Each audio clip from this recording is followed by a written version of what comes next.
Cambridge Ielts 3 by the University of Cambridge Local Examination Syndicate. Published by Cambridge University Press.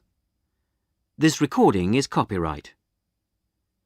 Test 3. You will hear a number of different recordings and you will have to answer questions on what you hear. There will be time for you to read the instructions and questions and you will have a chance to check your work. All the recordings will be played once only. The test is in 4 sections. Write all your answers in the listening question booklet. At the end of the test, you will be given 10 minutes to transfer your answers to an answer sheet. Now turn to Section 1.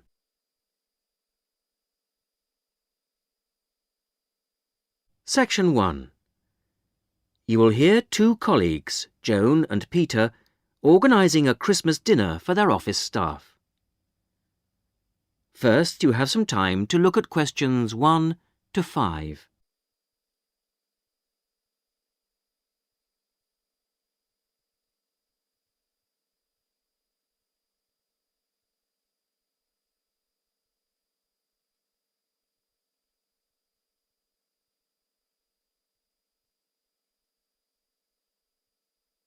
You will see that there is an example which has been done for you. On this occasion only, the conversation relating to this will be played first. Right. Let's try and get it sorted out today, so we don't have it hanging over us, OK? Good idea. I'll take notes. First thing, numbers. Have we got anything definite? Well, I've been working it out and I think 40 to 43. Shall we put 45 to be on the safe side? Yep, fine. Joan and Peter agree that 45 is a safe number to book for, so 45 is written as the answer. Now we shall begin. You should answer the questions as you listen because you will not hear the recording a second time. Listen carefully to the first part of the conversation and answer questions 1 to 5. Right.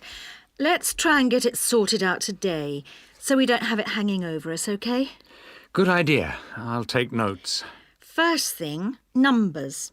Have we got anything definite? Well, I've been working it out and I think 40 to 43. Shall we put 45 to be on the safe side? Yep, fine. Dates. Well, that's straightforward. The last working day before Christmas, which is... Which is December the 21st. Which is going to be pretty difficult to book at Christmas. So we'd better think of 2 or 3 places, just to be on the safe side. Well, last year's was hopeless. The Red Lion, wasn't it? Yeah. We ought to go for something more expensive, 'cause You gets what you pay for. That new Indian restaurant in Weatherfield is supposed to be excellent. The Rajdoot. Oh, how do you spell that? Rajdoot.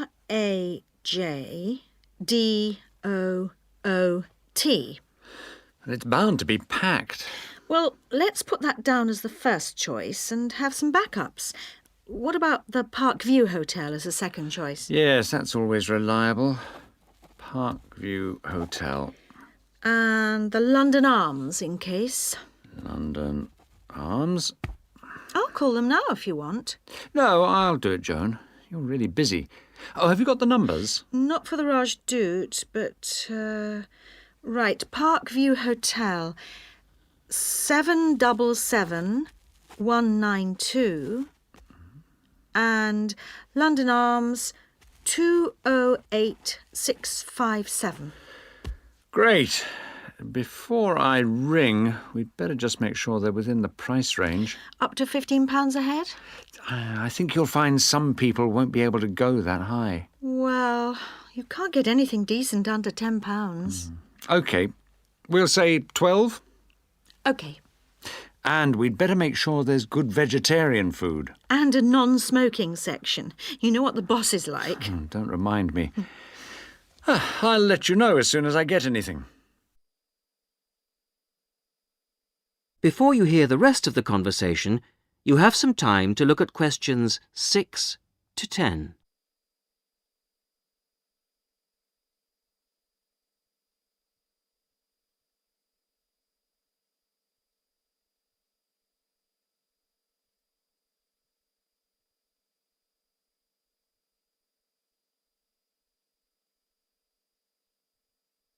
Now listen and answer questions 6 to 10. Good news.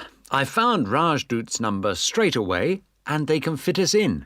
Their Christmas menu sounds great. What is it? French onion soup or fruit juice, Uh-huh. roast dinner or lentil curry. Sounds ordinary, but my friend said it was really tasty. Lentil curry. That's unusual. And then for dessert, there's traditional plum pudding or apple pie, plus coffee. That sounds really good for £12. Did you book it? Well, I said I'd check with the staff first, but they did say they'd hold the booking until next Wednesday anyway. Oh, and if we go ahead, they'd like a £50 deposit. 50 is normal. That's fine. And they want a letter. Right, to confirm. Oh, and they say with such large numbers, we have to choose the menu in advance. Well, that won't be a problem. I'll put up a notice with details of the restaurant and the menu. When did you say they wanted confirmation by? It was, let's see, the 4th of November. Where do you think I should put up the notice? Where everyone's guaranteed to see it? On the cafe notice board, I should think. Hardly anyone looks at that. Well, the newsletter's probably your best bet. Good idea. I'll go and do that now. That is the end of section 1. You will now have half a minute to check your answers.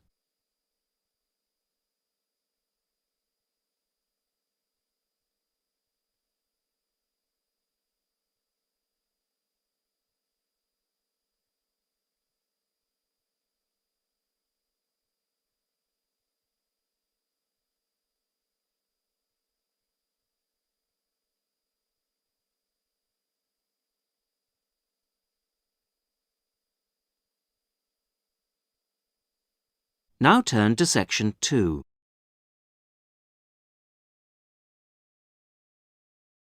Section 2. You will hear a college tutor asking Julie Brooks, director of a college sports centre, to talk to a group of students about the centre. First, you have some time to look at questions 11 to 16.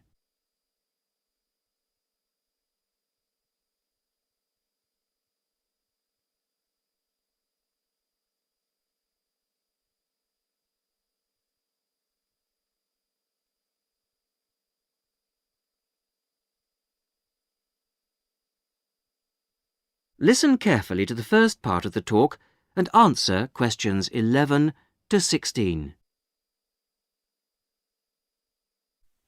So I'll hand over now to Julie Brooks. Thank you. Welcome to the Sports Centre. It's good to see that there are so many people wanting to find out about our sports facilities. First of all, membership.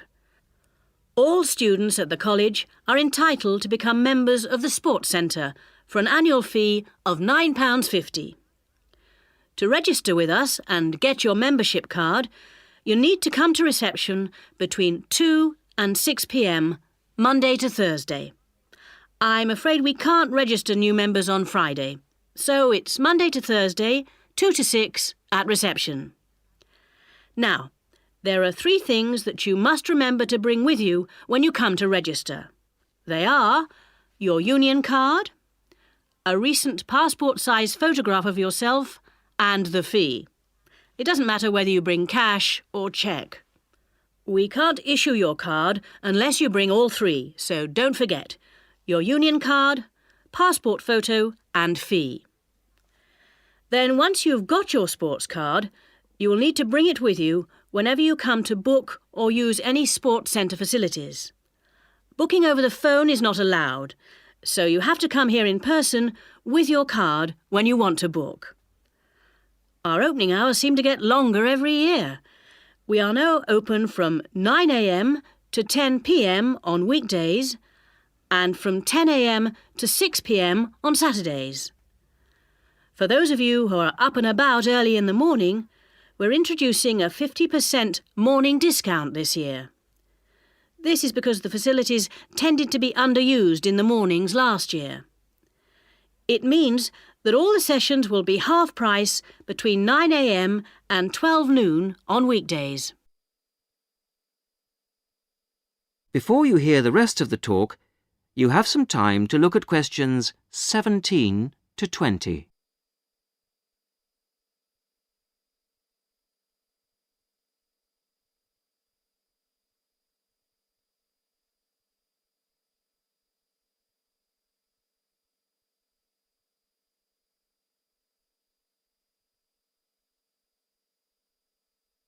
Now listen and answer questions 17 to 20. So, what exactly are the facilities? What sports can you play here? Well, this room we're in at the moment is called the main hall, and it's used mainly for team sports such as football, volleyball and basketball, but also for badminton and aerobics. On the other side of the reception area, there's the dance studio. This provides a smaller, more intimate space, which we use for ballet, modern dance and martial arts. Not at the same time, of course. Then, in a separate building, which you may have noticed on your way here, it's on the other side of the car park, there are the squash courts, 6 of them. And at the far end of the building, a fitness room. This is our newest facility, only completed in the spring, but it's already proving to be one of the most popular.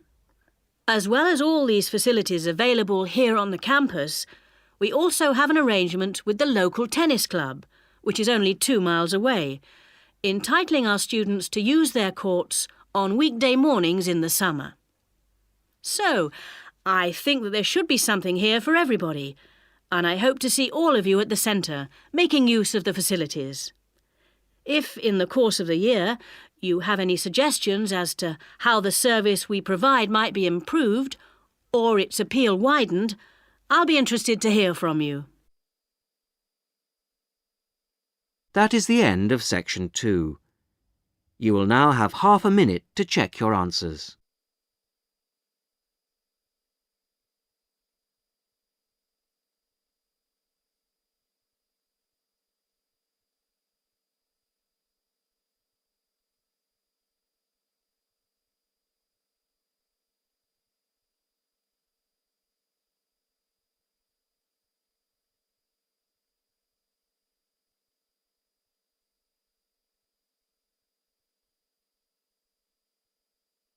Now turn to section 3.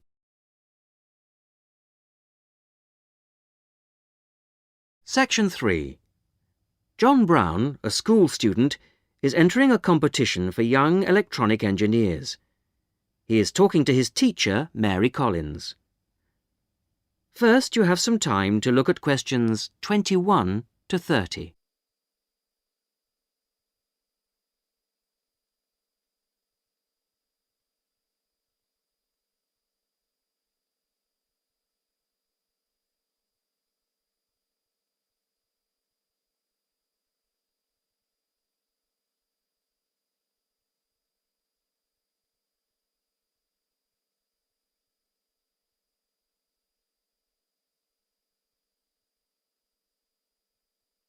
Now listen and answer questions 21 to 30. Good morning, Mrs. Collins. I just wondered if you could help me with this entry form for the Young Electronic Engineer competition. Hello, John. Oh, you've made the jigsaw for blind children with the bleeper. When they put a piece in correctly, that's right. OK, let's have a look at the form. Right, thanks. I've never filled in one of these before, so... Well, let's just do it in pencil first. So, name of designers. Well, Anne helped me with some of the electronics work. Then you must put her name in as well. Right. Anne Ray. Sorry, it's A-N-N-E, and her surname is spelt R-E-A. Good start. OK, R-E-A. And age is easy. You're both 16. What have you called the design? Keep it short. What about jigsaw puzzle design for visually handicapped? Too long. Just say blind puzzle. That'll do. Okay. Right now, size of equipment? I've got it noted down here. Yes, width is 20 centimetres. Okay. Length is 50 centimetres, and then the depth is, well, it's very little. What would you say? I think you can be approximate. I'd say 2.5 centimetres. And the electricity supply? Is it mains operated? No, it isn't. It's actually battery. Okay. Right, battery. Fine. Okay, it's the next bit that I'm really not sure what to put. Well, special features means what is really new about this? You know, suitable for the group you made it for. Well, it's safe for children. That's fine. Put that in. Okay.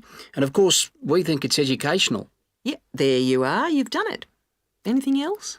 Well, I think the price is good. That's probably the most important factor. Okay, cheap price. Which brings us on to the next bit. What's the cost? Well, the pieces we made out of old wood, they cost, $5. And the electrics? They were more expensive, say $9.50. Brilliant. Now, what do they mean by other comments? It's just a chance for you to say anything about the equipment and problems you envisage. Well, we'd really like help with making plastic instead of wooden pieces. Well, put something like, need help to make plastic pieces. Okay. And the other thing is, we'd like to develop a range of sizes. Well, that's fine then, just put that. And the last bit is, when will you send the equipment? Well, we've got a lot of work on at the moment and we want to get it as good as we can. Well, say 25th of June? Can't we make it later? Well, the last date is the 1st of July. Why not say that? Okay, that's what I'll put. So, that's the lot. That's brilliant. Thanks very much, Mrs. Collins. I'll send it off straight away. Glad to be of help. Very best of luck to you both. Thanks. Bye. Bye. That is the end of section 3. You will now have half a minute to check your answers.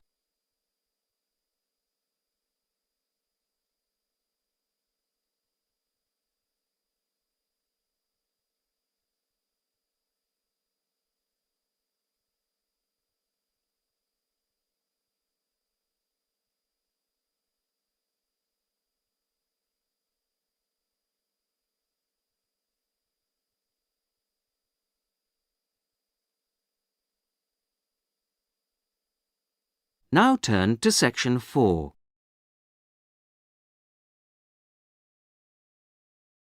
Section 4. You will hear a talk about ostrich farming. First, you have some time to look at questions 31 to 40.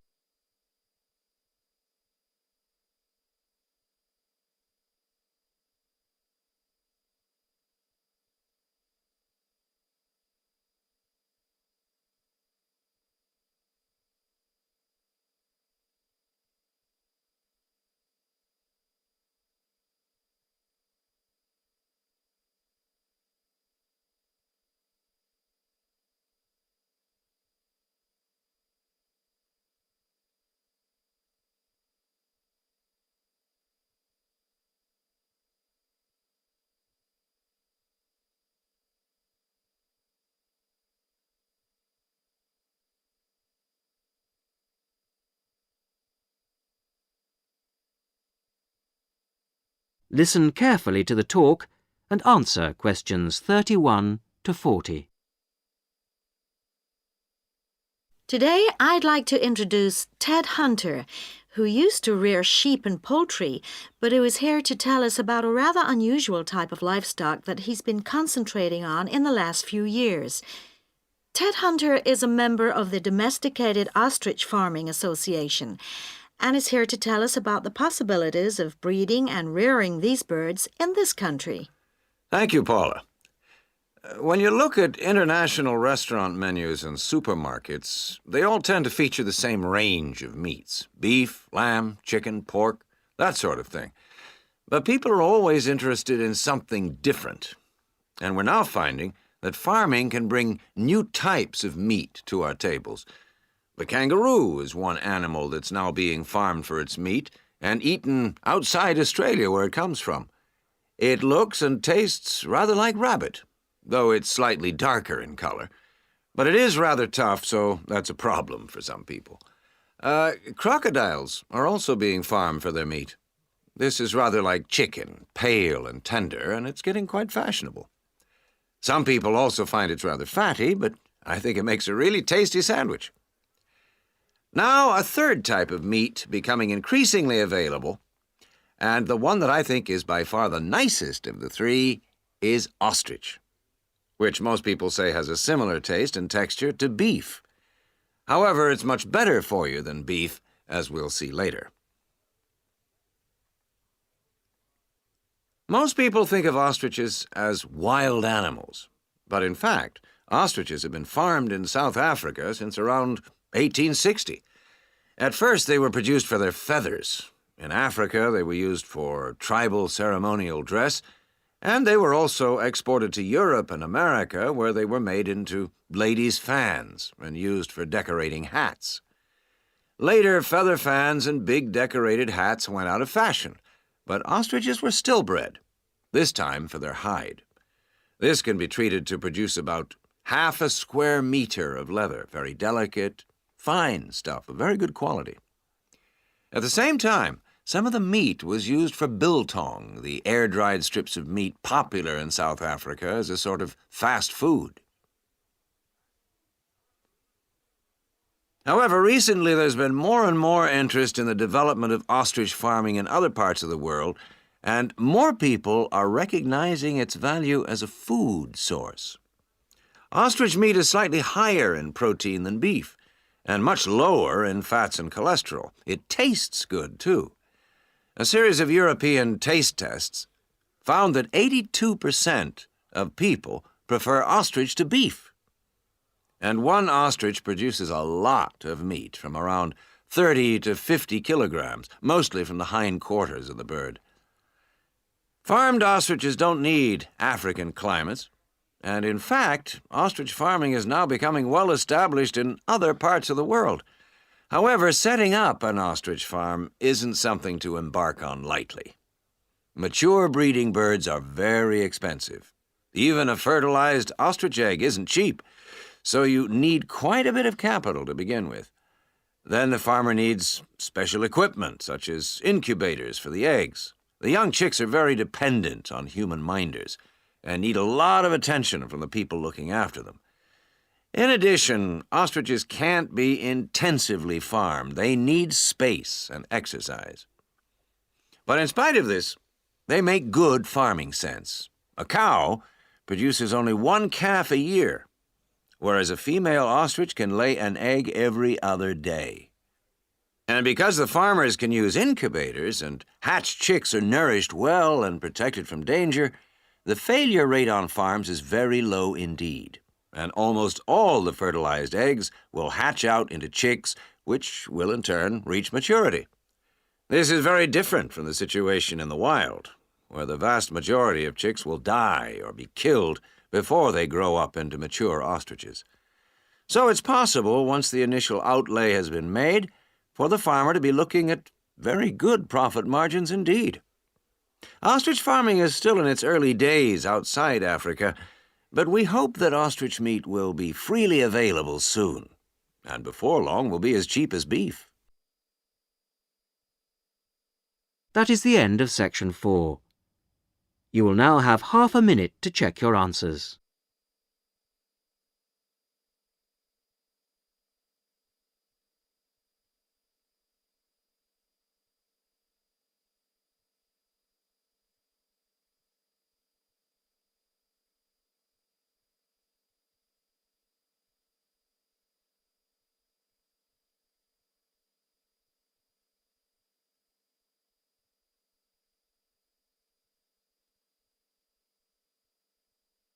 That is the end of the listening test.